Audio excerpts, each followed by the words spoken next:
this bear market, why invest in XRP?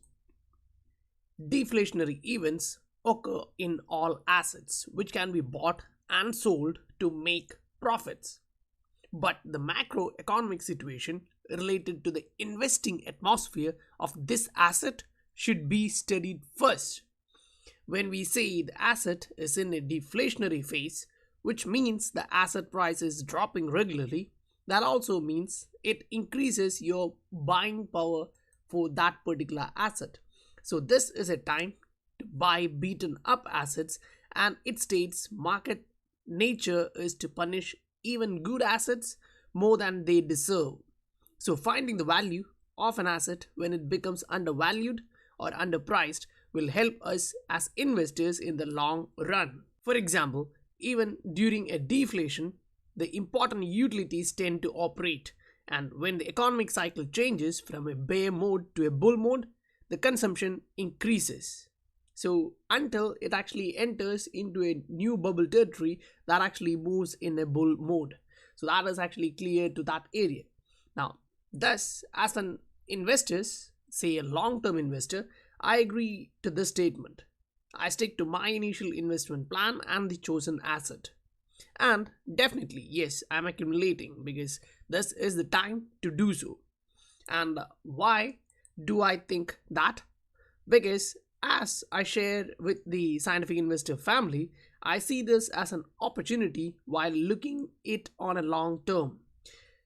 Now, why we see this as a long term opportunity? Because we see value. Now, about the value of the asset, we will go through revolutionary evolution phase, which is kind of happening in the financial sector, if we agree with that or not. And it is all leading towards the interoperability for exchanging value digitally. So that is the key infrastructure change there.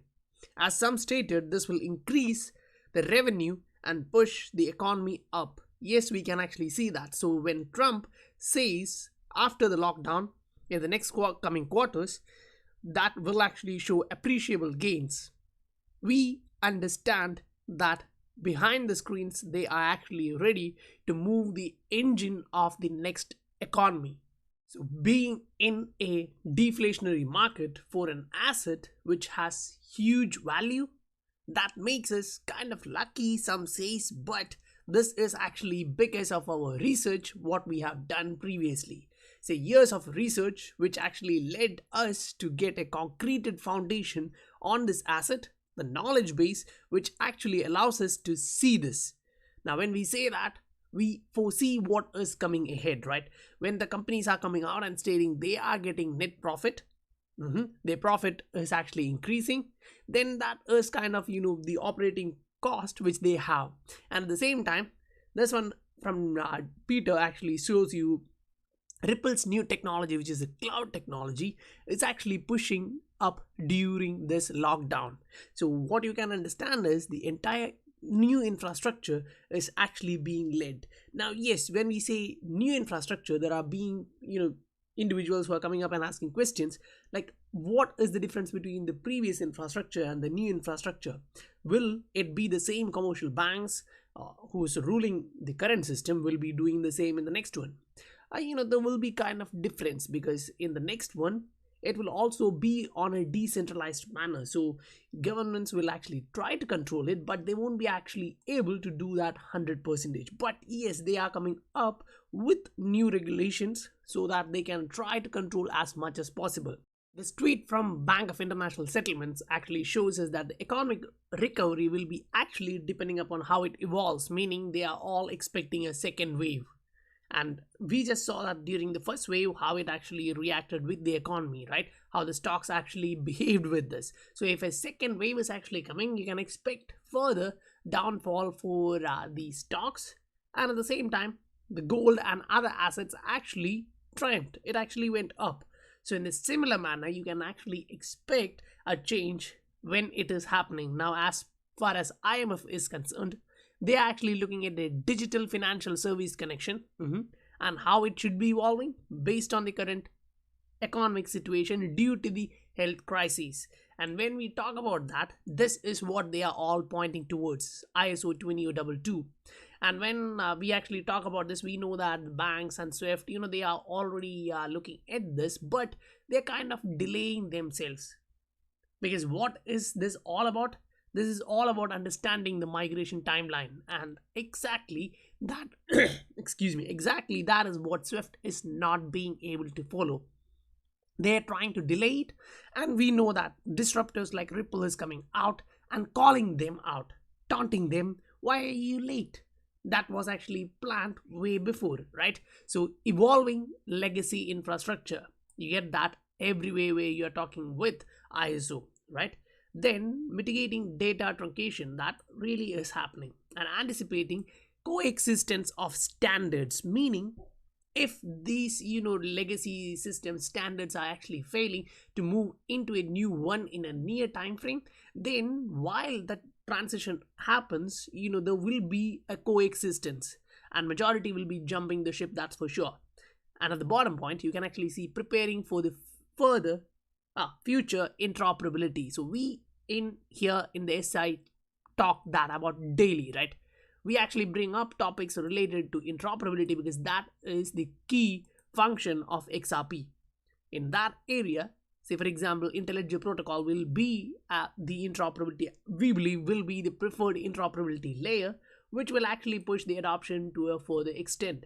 Now, why we actually say that? When a country like Japan is actually coming out and stating that we are going to create a Swift-like network for digital assets, or they call cryptocurrency, you have to understand every nation is coming towards that. Here it actually shows that in FATF in June approved the plan for establishing the new network. So it's not being considered.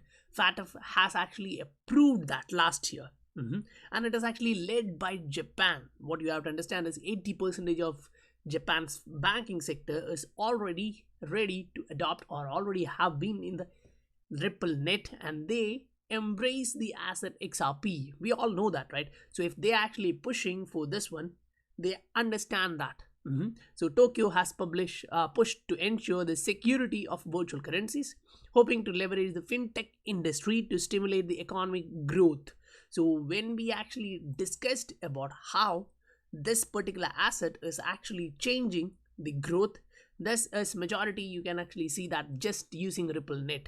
So in the previous videos we actually discussed, if they are only in RippleNet, the profits would be like 32%. If they are using the digital asset XRP during a non-volatile time, that goes to 60% of profit. So in this particular case, you can actually see double that growth. If they are seeing 15% now using RippleNet, then when they use XRP, the digital asset, they'll be actually able to get around 30-35%. Now consider it is during a volatile time of XRP. It's considering other assets like BTC, which actually goes up all the time, say 1 year, 2 year, when the bull market starts. It's good for traders, but when you look at the utility, it's not, right? So as far as that area is concerned, XRP pumps and then consolidates or stabilizes again for a long time, then again pumps. But when it pumps the hardest, it waits the longest, I understand, and that actually pisses off a lot of traders, not the real investors. But when it pushes up, the markup phase is the highest, the return on your investment is the highest for this particular asset. We actually went through that in detail in different videos, right?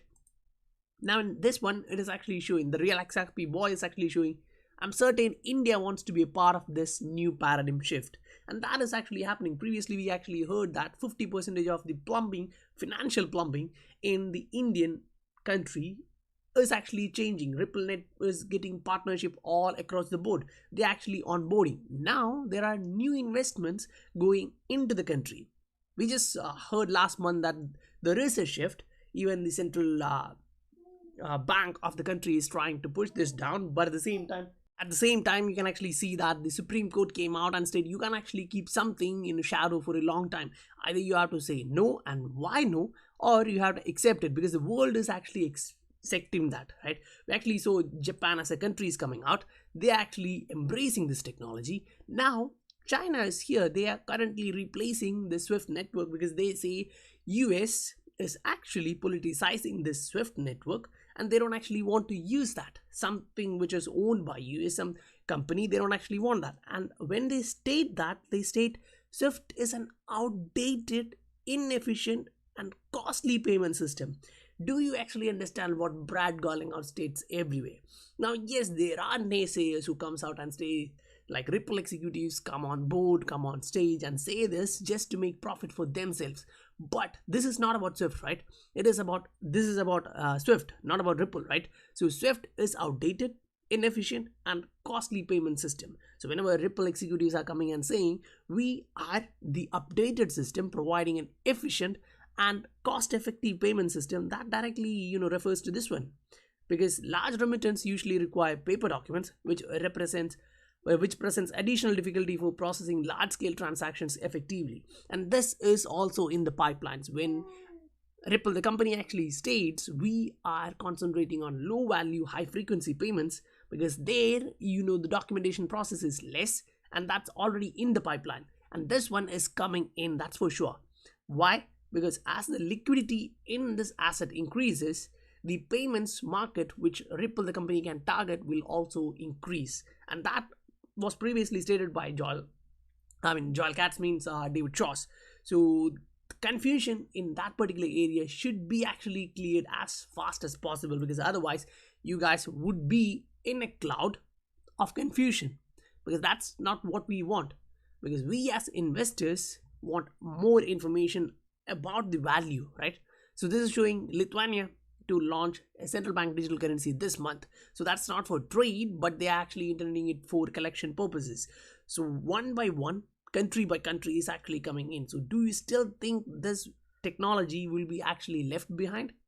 Now, when we speak about technology, you also have to understand there are individuals who state why we only talk about the coin. We are not talking about the coin, first of all. We are talking about XRP. That's a utility token or a digital asset. And then we are talking about that only because it has the value. Now, why does it has the value? That value for this asset is derived from this technology, disruptive technology. We actually did a couple of videos or more than that in that particular aspect. So when we talk about the value is actually derived from the technology of this asset. Now, this paper was published 2 years back, I agree, but in this one, they actually talk correctly about the crypto assets, and they address this from the IMF, OECD. You can actually understand all these supranational organizations are actually stepping up into this one. Now, this is 2-year-old article, so understand they were actually talking and discussing about this issue way back. So as of now, if you're actually looking into it, it is for sure that they would have been, a lot more ahead as of now. So should cryptocurrencies and other crypto assets be considered financial assets or non-financial assets? Anyway, these are assets someone can invest and make profit, right? So if we are investors looking at this particular asset class during the time where you don't have that exact clear regulations, that's kind of a bit difficult. So this is the chart of XRP in a longer time frame, right? Yes, this is a daily but zoomed out view. So if you are looking at the both cycles which happened from 2014 to 2017 and the last cycle, we can actually see that there is some kind of change happening, right? You guys probably heard the sound from the background, right? He woke up. So I'm sorry about that again. Now, coming back into the topic, we can actually understand that in this particular cycle, when we are looking at the price action, what we can actually understand is that there is no change. It's looking similar. Now, yes, there are some changes, because when we say the market or the history tends to rhyme itself, it's not repeating itself, it's rhyming itself. So there are parts that you'll see a bit of change, but still a similarity. Say the bottom here looks the bottom here. We bottomed out and then pumped to the top. Then again came back. We are retesting that low. And previously, if you look, we came down just to that zone, pumped up, and then came into that zone. And then again went to the upside. So if you look at the same, you can get something similar here. We came down, we tested that area, we went to the top and again dipped into that range. That range means this area. So here it's this area from 0.12 or 0.11 to 0.18. Now we are just entering back into that area. It looks like we are going into that territory, and here also we had some time. It looks like we are going into that territory before that pump to the upside. But We're not sure whether we are here in this cycle or we are here in this cycle, because when we look at the overall scenario, what we can see is we are kind of at this particular point before the blast off. But due to the uncertainty and the entire change in the economy, investors' perspective, we can't actually understand what is about to happen. But we are prepared. At least we can prepare our portfolio based on the market cycle, and we are accumulating, right? And when we say that we are accumulating, you have to understand the price compared to this bull run is 97% low. So you can actually expect further downside like 100% or 50% or even 10%. If the price goes a bit down, you'll only be down like 5% or 10%. That's not much considering the cryptocurrency asset and how volatile this asset class is, right? So as an investor, you would be looking at the shifting market. Now the attention is not only on that. If you look on silver and gold prices, that also looks attractive. But gold, we actually called out gold here in SI channel previously when it was trading around 1.2k, 1.2k and 1.4 in between that many times. And then now after that we actually looked on silver when it was around $14, right? Now we can actually understand that it dipped and it's moving to the upside. It reached around $18, and if we break that ceiling for silver around 18, then the next target, slowly towards grinding towards the previous all-time high, which is 54. If you are not leveraged, if you understand how that works, then it's actually cool. You can actually jump into that. You can do your background research, check how the history worked, how the price actually fluctuated, and start investing in that. Because when we look at this market as crypto assets, we also understand that governments, central banks are also leaning in for gold and silver. We can understand their uses, or at least the hoarding of these assets, safe haven assets, are also increasing. And remember, this statement is actually clear in every investing assets. It can be very difficult to appreciate that when the market becomes less calm. That's actually good because it allows long-term investors to buy at lower prices. So if you understand that, that is the perspective which an investor should have when the market is going down. Instead of looking at how my portfolio is depreciating in price, remember, you only lose that when you sell that at that price. If you're waiting, even if you are not buying and we're just waiting until the next highs, then you're still in profit. But the way you can end up having higher profits is to dollar cost average your portfolio. And these I'll actually put these links in the description so you can actually go through that. This actually shows when the market drops, you can actually dollar cost average your positions. So while doing that, say here it actually states dollar cost averaging, taking that advantage of every rebound. Say markets eventually rebound, we all know that. And when you're sitting, say 40%, 50% negative and the prices are so low, either you can dollar cost average your position and bring the average down. Say for example, for XRP, you still have a position or a chance to bring that average to 0.18.